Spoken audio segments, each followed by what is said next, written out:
Alors, dans cet exercice, on a une fonction f dont on connaît le tableau de variation qui est ici, et on sait de plus que cette fonction f peut s'écrire sous cette forme.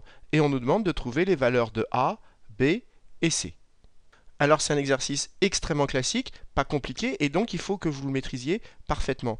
Et pour cela, il faut absolument que vous le cherchiez avant de regarder la correction. Donc si vous n'avez pas encore cherché cet exercice, appuyez sur pause, cherchez-le, puis ensuite seulement regardez la correction.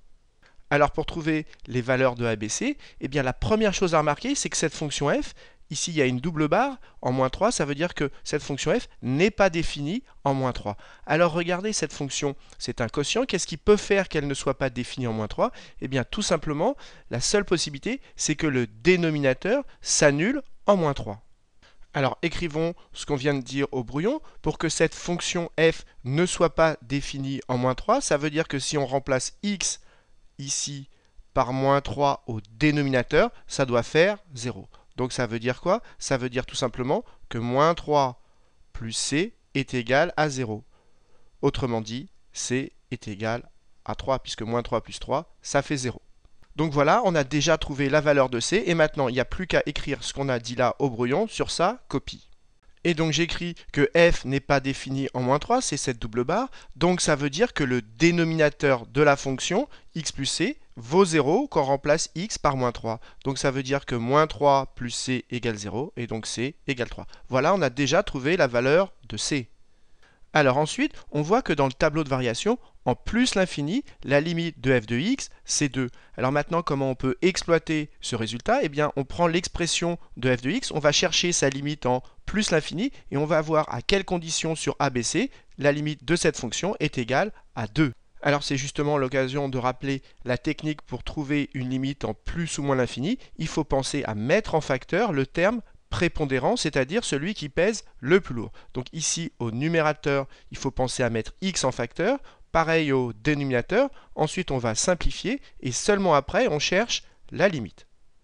Alors j'ai réécrit ma fonction ici. J'ai juste remplacé c par 3 là, puisqu'on l'avait démontré. Et maintenant, je vais mettre x en facteur au numérateur. Donc j'écris x, j'ouvre une parenthèse, et pour savoir ce qu'il y a dans ma parenthèse, je vais diviser tout le numérateur par x. Donc ax divisé par x, ça fait a, plus b divisé par x, ça fait tout simplement b sur x. Et si vous n'êtes pas convaincu de ceci, il suffit que vous le développiez et vous verrez que vous obtiendrez cela. Et donc on n'a rien changé. Et maintenant je fais la même chose au dénominateur, je mets x en facteur, j'ouvre une parenthèse, je divise tout le dénominateur par x, donc x divisé par x, ça fait 1, plus 3 sur x. Là encore, si vous n'êtes pas convaincu, développez ceci, vous verrez que vous retomberez sur cela, sur le dénominateur. Maintenant, il faut penser à simplifier les x. Et donc, après avoir simplifié les x, voilà ce qu'on obtient. Alors, si on regarde la méthode, pour savoir où on en est, on a bien mis le terme prépondérant en facteur, ensuite on a simplifié, c'est ce qu'on vient de faire, et maintenant il ne nous reste plus qu'à chercher la limite. Donc maintenant, je vais chercher la limite du numérateur, puis la limite du dénominateur, le tout en plus l'infini. Alors ici, c'est très simple. B, c'est un nombre qu'on ne connaît pas, mais c'est un nombre. Et quand vous avez un nombre divisé x, je rappelle qu'on le fait tendre vers plus l'infini, un nombre divisé par plus l'infini, dans sa tête, la limite, c'est 0. Parce que quand je prends un nombre et que je le divise par un nombre infiniment grand, la limite, c'est 0. Donc ce bloc-là, il tend vers 0. Donc tout le numérateur tend vers a plus 0, c'est-à-dire a. Quant au dénominateur, eh bien, 3 sur x, de la même façon, ça tend vers 0, donc tout le dénominateur tend vers 1. Donc au final, le numérateur tend vers a, le dénominateur tend vers 1, donc cette fonction, elle tend vers a sur 1, c'est-à-dire a.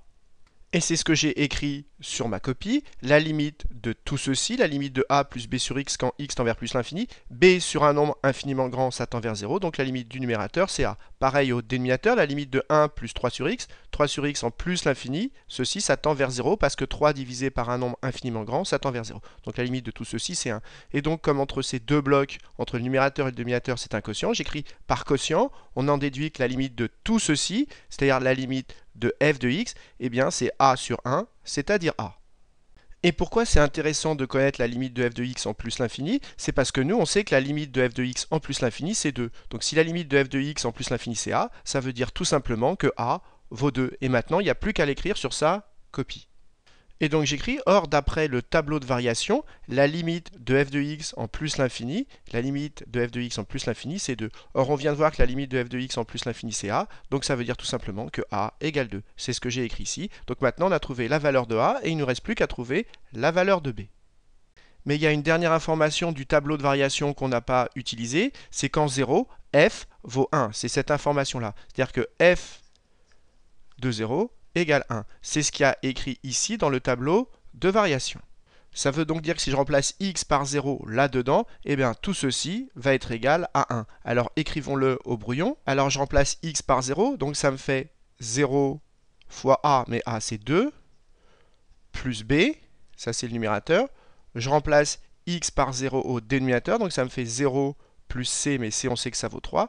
Et on vient d'expliquer que si on remplace x par 0, tout ceci est égal à 1. Voilà ce qu'on obtient. Eh bien, si on arrange tout ceci, 2 fois 0, ça fait 0. Il reste b au numérateur, divisé par 3, égale 1. Donc on trouve que b égale 3, puisque 3 sur 3, ça fait 1. Voilà comment on trouve la valeur de b. Et maintenant, il n'y a plus qu'à l'écrire sur sa copie. Et donc j'écris 2 plus f de 0 égale 1. C'est ce qu'on voit ici dans le tableau de variation. Donc je remplace x par 0 dans f, et ça me donne quoi? Ça me donne, je remplace x par 0, donc ça fait 0 fois 2, plus b, sur 0 plus c, mais plus 3, puisqu'on a démontré que c valait 3. Le tout est égal à 1. Si on arrange 2 fois 0, ça fait 0, il reste b sur 3 égale 1, donc b égale 3. Voilà comment on trouve la valeur de b. Alors avant de finir, pour être tout à fait rigoureux, ici vous avez vu qu'on divise par x, donc ça suppose que x est différent de 0. Donc avant de faire ce calcul, vous rajoutez bien sur votre copie que x doit être différent de 0. Mais ça ne nous pose pas de problème, parce que nous on fait tendre x vers plus l'infini. Donc ici dans ce calcul, on peut bien choisir x différent de 0, mais c'est important de l'écrire sur votre copie, parce que je répète ici, on divise par x, et donc x doit être différent de 0.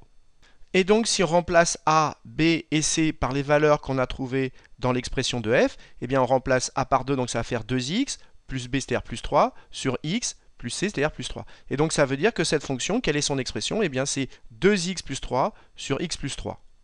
Alors comment peut-on vérifier qu'on ne s'est pas trompé? Eh bien c'est très simple, vous rentrez cette fonction dans votre calculatrice et vous tracez sa courbe. Et vous vérifiez que la courbe que vous allez obtenir, eh bien elle correspond très exactement à ce tableau de variation. Vérifiez bien avec la courbe que vous obtenez qu'en moins 3, il y a un trou, ça veut dire que moins 3 c'est une valeur interdite, qu'en 0, la fonction vaut bien 1, et qu'en plus l'infini, la limite graphiquement c'est 2. Voilà ce que vous allez obtenir avec la courbe de cette fonction. Alors cet exercice est maintenant terminé, c'est un exercice extrêmement classique, donc vous devez le maîtriser parfaitement, et donc si vous avez eu du mal à le faire, il est extrêmement important que vous le refassiez seul, mais cette fois-ci sans regarder la correction.